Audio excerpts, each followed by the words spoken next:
Action SA has confirmed that it has filed a motion of no confidence against the city of Johannesburg's Mayor Kabelo Gwamanda. Ziniko Mhlaba is standing by, and here we go again. Ziniko, what is it this time?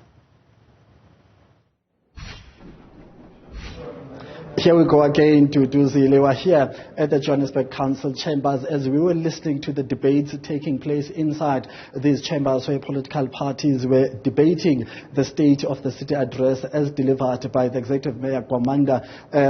Yesterday on Tuesday, we heard that Action SA is keeping up with its promise of submitting a motion of no confidence against the mayor should he fail to address those allegations during the state of the city address. Well, let me not say anything. I've got Action SA with me here so that they can give us a sense and confirm if indeed that is the case. Mr. Ngobeni, tell us what has happened so far and what action have you taken?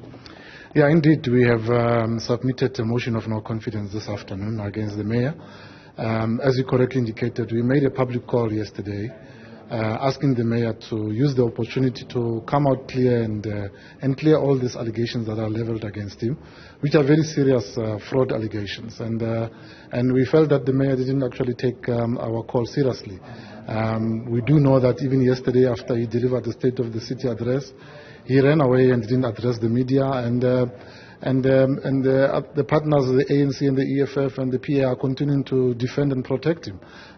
We feel that the residents of the city of Johannesburg cannot sit back and allow a situation where a 70 billion municipality is run by somebody that we do not know whether we can trust or not. The simple thing is to come out clear and articulate as to what happened and clear the allegation and says we never did that, we didn't steal any person's money and all that. Those things were not declared in his when he became the mayor. I didn't declare it when he became the councillor.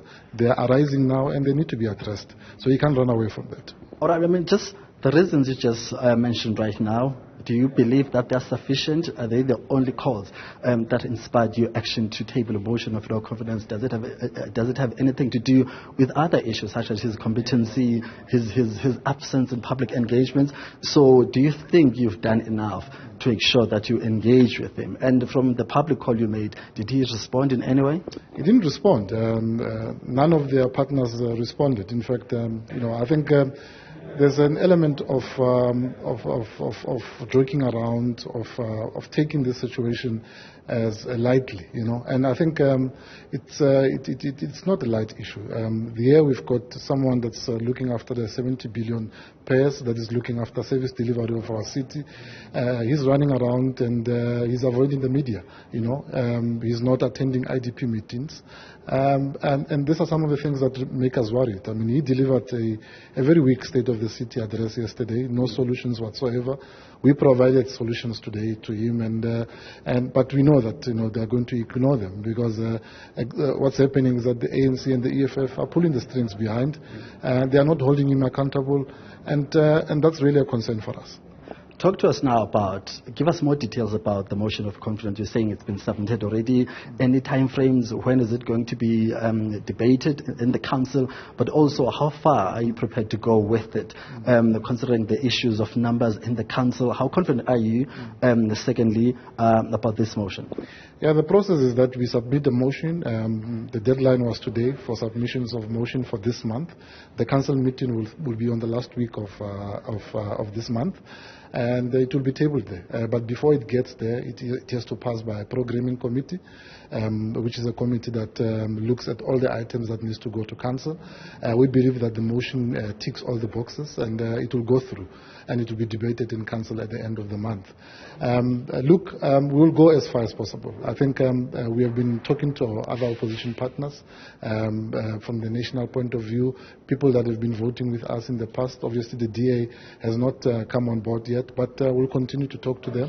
I think the most important thing is that we need to always hold each other accountable as political parties in this council chamber, and we must use all systems that are available to us, all processes that are available to us to be able to hold each other accountable. This is one of them, and if anything arises between now and then, we'll absolutely apply our mind and see what we can do as well. I mean, there's been a talk about political instability within the council due to various changes in regards to the head of the executive, which is the mayor. Did you think maybe by tabling this motion at this point, the mayor has not been in office for more than 6 months, did you think this latest action by you contributes to some extent to that political instability? I think the blame really needs to go to the ANC and the EFF. Here we've got coalition partners who are unable to sit around the table and identify the best among themselves. We're not going to tell them who they must make the mayor. They've got the numbers. They are winning the votes in council. But we are saying for the interest of our residents, identify the best men, the best women amongst you. Bring them forward so that they can be able to deliver services, and we can hold them accountable. So far, they've brought in Tapelo Ahmad, and he was found wanting. They've brought in someone that is alleged of corruption and fraud, and we can't sit back and say no, because there could be instability, then we must ignore this and we must neglect our responsibility.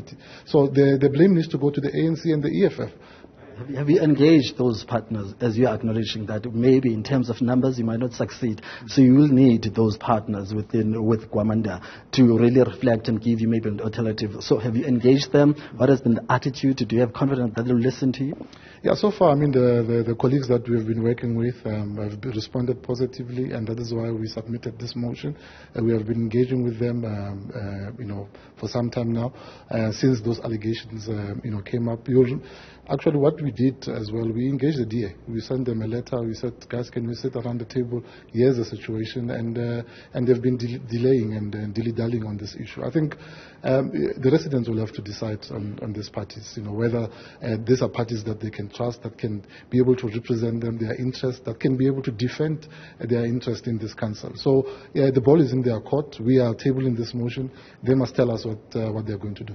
Thank you very much, sir, for your time. It's my pleasure. Thank you, Ziniko Mhlaba, the Councillor of Action SA here in the city of Johannesburg, just giving us more insight about this particular motion of confidence, which they say has been submitted on the last day of deadlines for this particular month, saying that before, maybe in a week's time, the council will be able to sit around and discuss this matter. So that's the situation here. Well, in about a few minutes now, the council will break for lunch for about an hour, and then will continue the business of the day, which is debating the state of the city address delivered by Mayor Gwamanda on Tuesday. Okay, Ziniko Mhlaba, thank you very much for